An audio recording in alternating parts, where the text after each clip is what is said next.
ज्ञानयज्ञसूत्रमिन्दुशेखरं कृपाकरं नारदादियोगिवृन्दवन्दितं दिगम्बरं काशिकापुराधिनाथ कालभैरवं भजे।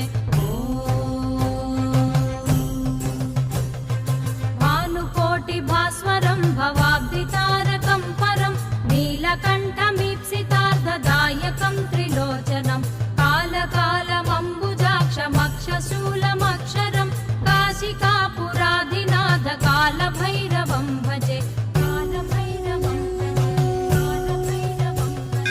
शूलटङ्कपाशदण्डपाणिमादिकारणं श्यामकायमादिदेवमक्षरं निरामयं भीमविक्रमं प्रभुं विचित्रताण्डवप्रियं काशिकापुराधिनाथ कालभैरवं